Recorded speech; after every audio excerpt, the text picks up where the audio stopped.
Assalamualaikum warahmatullahi wabarakatuh. Halo semuanya.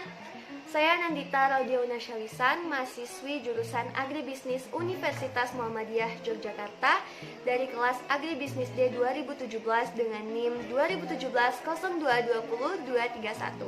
Di sini saya akan mereview sebuah buku untuk memenuhi tugas dari mata kuliah Teknik Konseling dan Problem Solving. Buku yang akan saya review hari ini berjudul Management Consulting: A Guide to the Profession, karya Milan Kubar tahun 2002. Buku ini terdiri dari beberapa bab dan terdiri dari kurang lebih 926 halaman. Tetapi di sini saya mendapatkan kesempatan untuk mereview chapter 26 dengan judul Consulting for the Public Sector. Consulting for the Public Sector atau konsultasi pada sektor publik atau sektor umum. Nah, sektor publik di sini tuh lebih menjurus kepada pemerintah. Dikatakan pada awal chapter ini, konsultasi itu sangat penting bagi pemerintah atau pada sektor publik ini karena pemerintah itu tantangan dan masalahnya itu sangat besar hingga mencakup konteks nasional, mulai dari masalah sosial, ekonomi, dan juga melibatkan kebijakan pemerintah pada saat ini dan juga pada masa depan. Masalah-masalah yang datang bisa aja masalah-masalah yang baru, kemudian ditambah lagi dengan kritikan-kritikan yang bertubi-tubi untuk pemerintah, belum lagi tekanan politik yang ada. Karena masalah yang begitu kompleks sehingga konsultasi itu menjadi sangat penting bagi sektor pemerintah ini atau sektor publik ini. Nah, adapun subbab-subbab dalam chapter 26, subbab yang pertama adalah A. Peran pemerintah yang berkembang. Dikatakan dalam subbab ini bahwa pemerintah memegang peran penting dalam mengatur, mengurusi berbagai hal menyangkut negara. Untuk mencapai tujuannya, pemerintah melakukan pelayanan atau memberikan pelayanan kepada masyarakat umum.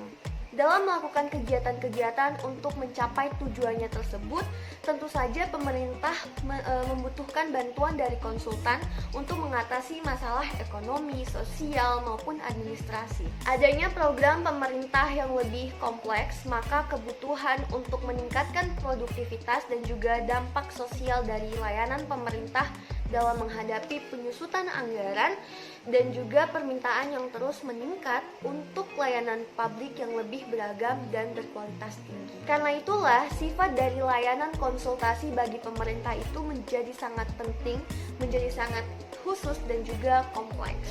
Dalam subbab ini dijelaskan bahwa terdapat 4 hal yang menjadi bagian dalam layanan konsultasi terhadap pemerintah. Apa sajakah itu? Yang pertama ada strategi dan saran kebijakan, di mana jasa konsultasi di sini berkaitan dengan masalah sosial dan juga administrasi yang dihadapi oleh sektor publik atau pemerintah. Yang kedua adalah merancang, mengembangkan, mengelola program dan operasi ataupun sistem pemerintahan. Nah, bagian ini tuh sangat sekali dibutuhkan bantuan konsultasi manajemen. Yang ketiga adalah penyesuaian mesin organisasi sektor publik atau pemerintahan. Ini menjadi bagian yang sangat penting karena berfokus pada struktur organisasi dari sektor publik atau sektor pemerintahan, di mana proses dan juga sistem pendukung seperti keuangan, pengadaan, dan manajemen sumber daya manusianya harus diperhatikan. Keempat adalah memfasilitasi proses perubahan di organisasi sektor publik. Jadi peran konsultansi itu sangat penting dalam membangun pembelajaran bagi struktur organisasi yang ada. Bukan hanya itu, tapi diperhatikan juga perubahannya, cara mereka melakukan sesuatu atau prosesnya, kemudian memberi dukungan. Nah, karena manajemen proses itu sangat penting bagi keberhasilan organisasi. Kalau di sini adalah pemerintahan. Oke, kita lanjut ke sebab yang kedua, yaitu bagian B, memahami lingkungan sektor publik.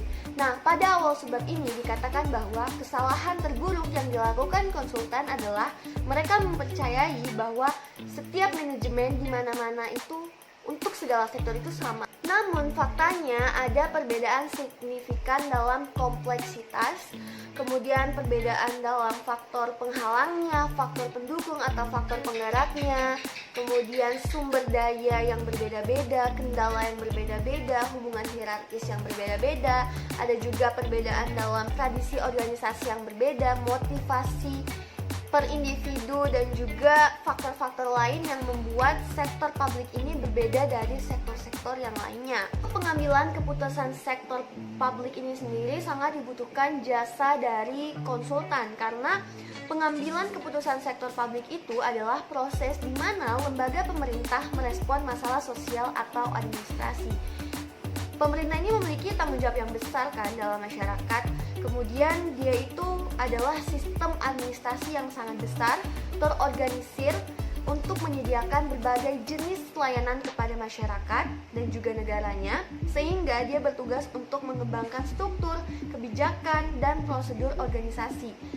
Karena urusan yang begitu kompleks dalam pengambilan keputusan ini sangat dibutuhkan sekali konsultasi antara konsultan dan juga klien, dalam hal ini adalah pemerintah. Hal ini menuntut konsultan untuk menerapkan kiat-kiatnya, strategi-strateginya dalam membangun hubungan dengan klien, dalam hal ini adalah pemerintah, dan juga untuk membantu pemerintah dalam hal pengambilan keputusan. Kita lanjut, yaitu politik nasional dan lokal, hubungannya dengan konsultasi. Tidak hanya dalam pengambilan keputusan, konsultasi pun sangat dibutuhkan pemerintah dalam masalah politik nasional dan lokal. Selain itu, tujuan sosial juga membutuhkan konsultasi agar bisa berjalan dengan baik. Nah, tujuan sosial ini dapat mencakup pengembangan wilayah tertentu, promosi usaha kecil, penciptaan lapangan kerja, pendidikan, dan layanan-layanan kelompok lainnya. Pada bagian ini, masalah yang biasanya dihadapi oleh konsultan adalah tujuan dan kriteria sosial dan ekonomi yang tidak jelas, kemudian tidak akurat, bahkan bisa saja bertentangan. Nah, biasanya konsultan itu perlu untuk melihat definisi operasionalnya itu seperti apa, baik eksplisit maupun terukur. Kemudian menggali lagi kategori tujuan sosialnya itu yang pasti itu seperti apa. Kemudian menarik perhatian pada sisi biaya dan mempertimbangkan cara-cara dalam membiayai.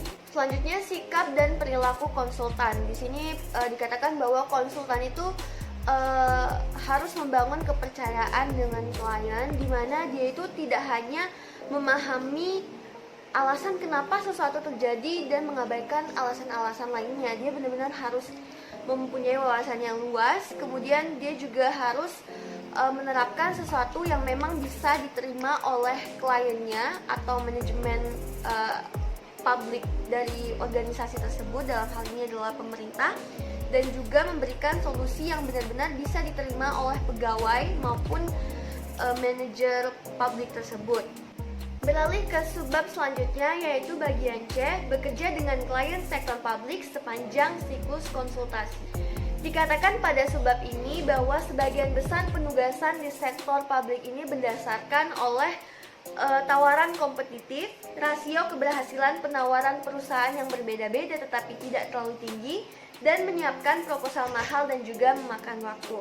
Oleh karena itu, pada bagian ini konsultan disarankan untuk mengembangkan proses yang efisien untuk penawaran kompetitif dan mencoba memaksimalkan peluang mereka untuk mengulang bisnis daripada memakan biaya yang lebih mahal lagi untuk memulai bisnis yang baru. Pada subbab ini juga dijelaskan bagaimana cara memilih konsultan. Nah, di sini dikatakan pemilihan konsultan itu harus mematuhi undang-undang dan aturan yang berlaku. Jadi memang harus mengikuti seleksi pengadaan publik. Lalu, apa saja tipikal dari sektor publik kepada konsultan? Dikatakan dalam subbab ini kemungkinan besar akan ada dokumen resmi yang dikeluarkan oleh lembaga pemerintah yang menjelaskan prosedur dan kriteria untuk memilih konsultan dan memberikan informasi juga pedoman, klausul kontrak, formulir, dan juga sejenisnya.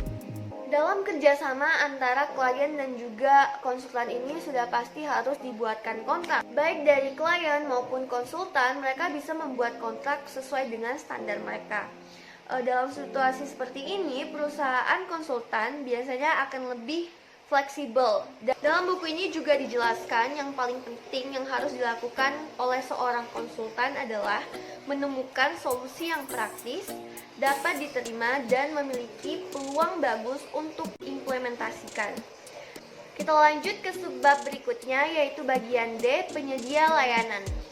Yang pertama ada perusahaan konsultan swasta. Jadi ada pun berbagai proyek yang memang memberikan kesempatan bagi perusahaan konsultan yang lebih kecil atau yang memang mereka mendirikan perusahaan mereka itu perorangan, terutama jika mereka dikenal oleh pegawai negeri sebagai spesialis di bidang kegiatan mereka. Yang kedua ada institusi dan sekolah administrasi dan manajemen.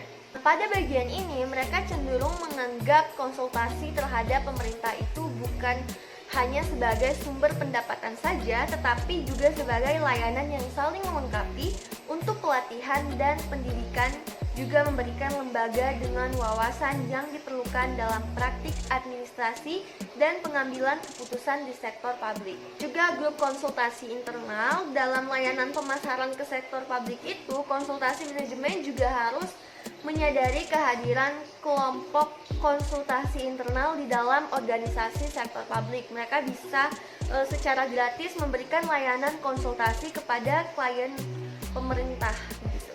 Selanjutnya kita lanjut mereview subbab terakhir dari chapter 6, yaitu bagian E, beberapa tantangan saat ini.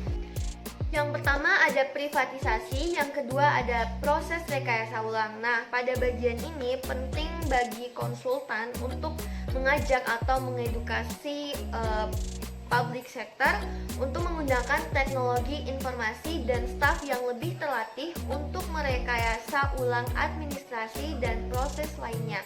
Hal tersebut telah menjadi strategi penting untuk meningkatkan produktivitas organisasi sektor publik. Selanjutnya ada merestrukturisasi badan-badan dan organisasi publik. Kemudian ada kemitraan publik swasta. Nah, pada buku ini dijelaskan bahwa dalam beberapa tahun terakhir, jenis baru inisiatif publik swasta telah berkembang pesat di berbagai daerah, baik itu dalam pengelolaan dan pembangunan infrastruktur, kemudian transportasi, komunikasi, pengolahan limbah, pendidikan, layanan publik, informasi publik, pengembangan regional, dan lain-lain sebagainya. Karena hal-hal tersebut itulah formula baru sedang dikembangkan untuk outsourcing layanan, kontrol kualitas, dan biaya, usaha bersama, program dan yayasan, pembiayaan bersama, mobilisasi modal swasta untuk keperluan publik, resiko dan pembagian keuntungan, juga lain-lain. Adapun tantangan lainnya yaitu mempersiapkan pemerintah untuk aksesi ke Uni Eropa atau UE. Next is e-government. Pada sebab ini dikatakan bahwa dampak dari teknologi informasi sangat mempengaruhi proses pemerintah secara mendalam, menyangkut proses, basis dan aliran informasi, hubungan dan komunikasi antara layanan dan organisasi, penyediaan informasi dan kontak lainnya dengan warga negara, manajemen pengetahuan dalam administrasi publik, dan metode kerja di semua bidang pemerintahan dan administrasi. Maju dan berskala besar, aplikasi teknologi informasi sudah digunakan penuh oleh berbagai layanan pemerintah. Namun, pemerintah sering bergumul dengan masalah koordinasi, kompatibilitas, efektivitas biaya, keterkaitan, standarisasi, berbagi data, kerahasiaan, mengatasi tuntutan dan tekanan baru, dan lain-lain sebagainya. Salah umum yang terus berlanjut adalah kurangnya kebijakan dan kemampuan untuk memilih dan memodernisasi teknologi informasi, mengolah dan mengawasi proyek-proyek informasi teknologi yang besar dan kompleks, dan juga berbagi pengalaman di antara berbagai lembaga pemerintah. Nah, pada momen ini, layanan konsultasi memiliki misi yang sangat penting karena pemerintah akan terus kekurangan kapasitas internal untuk merancang, memilih, memantau, dan juga mengevaluasi program. Itulah tadi review buku Manajemen Consulting A Guide to the Profession chapter 26, Consulting for the Public Sector. Thank you so much for watching. Mohon maaf kalau misalnya ada banyak kesalahan dan kekurangan. Sekian dari saya, jangan lupa like video ini, subscribe channel YouTube saya, dan juga di komen. Bye bye. Wassalamualaikum warahmatullahi wabarakatuh.